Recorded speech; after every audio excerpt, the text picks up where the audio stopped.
Hi everyone. In this short course, I will explain design thinking and in particular, how to do design thinking. I'm Guido Stompf, professor at In Holland University of Applied Sciences. In the previous course, I explained what design thinking is, and that is creating and testing options in order to solve problems. Now I will go on into how to do design thinking. And the best way to learn how is by doing it yourself. So give yourself a break, give yourself 15 minutes and do an exercise. And the exercise is design a logo or a symbol that represents you, yourself. Take your time, take 15 minutes, take a break in this movie, and then we proceed. I hope you really took a break and did the exercise, and that you recognize what I will show you next. I did the exercise myself as well, and I took some photos to show you the process of design thinking, and I hope you recognize these steps. The very first step is framing. The thing is, I'm quite a complex person, and there are so many things that could symbolize me or that I could use for creating a logo. I have to decide which one. I have to frame a little bit what I like to explore. And that could be, for instance, on the left side, the hobbies I have, like windsurfing. It could be something with my name, or it could be some of the more or less idealistic things that I have that shape my lifestyle, like being vegetarian. The next step is, once you chose a frame, and I decided I wanted to do something with the creative part of me, which I like. I always am talking about creativity. I started to analyze what it is being creative. And how could we express that? So maybe we have to express something with a light bulb, or we have to express it by means of a drawing pencil, sketching something like that. I don't know exactly, but I was looking for how can I express creative.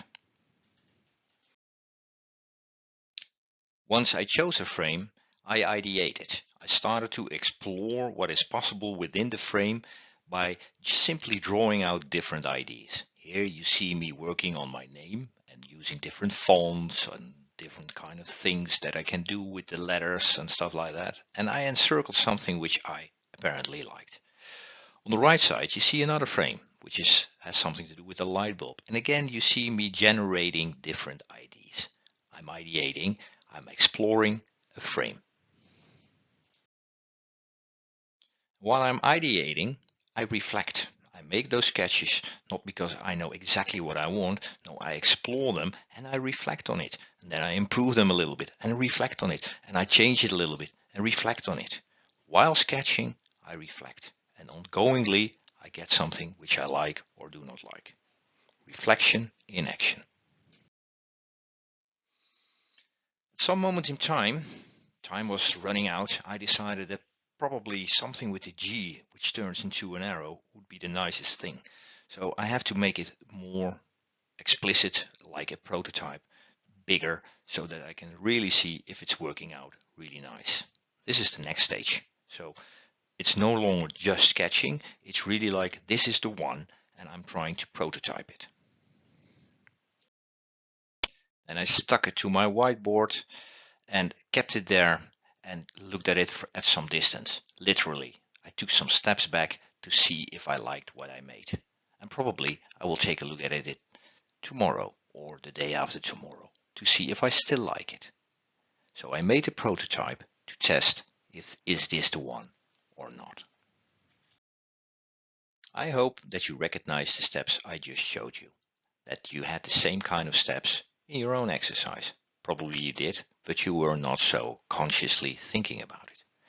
Now, in order to help you to understand how design thinking works, I drew out this base cycle of design thinking, the steps as they are used.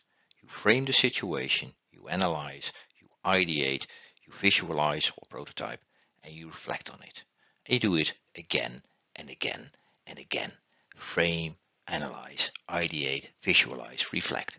Reframe, analyze, ideate, visualize, reflect, and on and on and on. That's design thinking or how you do it.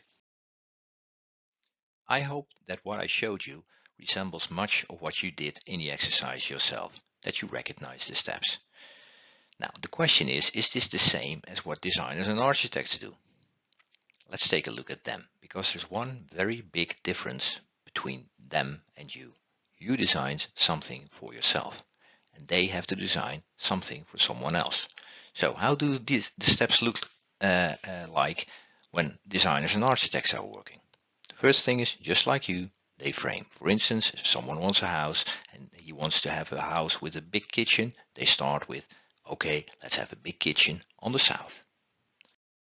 They analyze how many people live in the house, how big should the kitchen be, what kind of appliances are needed. They ideate, start making sketches, make ground plans, take some sketches of 3D, how it will look like. Step back and reflect. Is this something I like? Can I improve it? Can I make it better? Start sketching again and reflect. Start sketching again and reflect.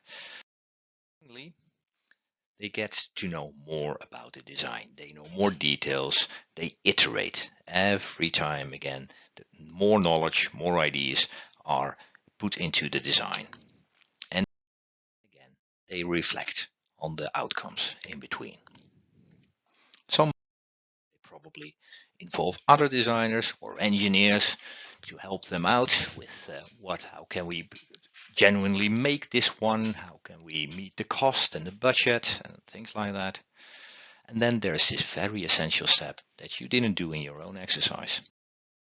They have to do the reflection with others, because they design for a user or a client, and these people, they have their own needs and their own things they like and don't like, and the architect cannot possibly know exactly what that is.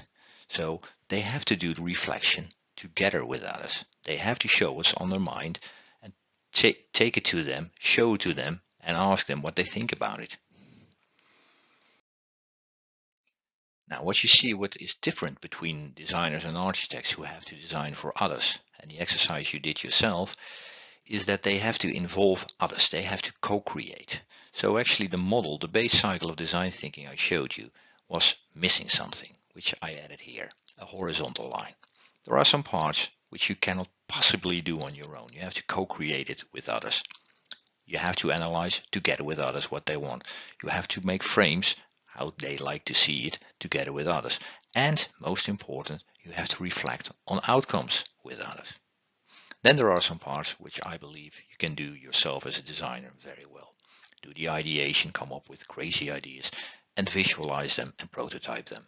So in this cycle, you see that there is a part you have to do together with others, and there are some parts which I advise to do on your own. Now, by showing you this base circle of design thinking, which you go through again and again and again and again in endless many iterations, I showed you the very essence of how to do design thinking. I hope you enjoyed it, and I hope to see you in another course.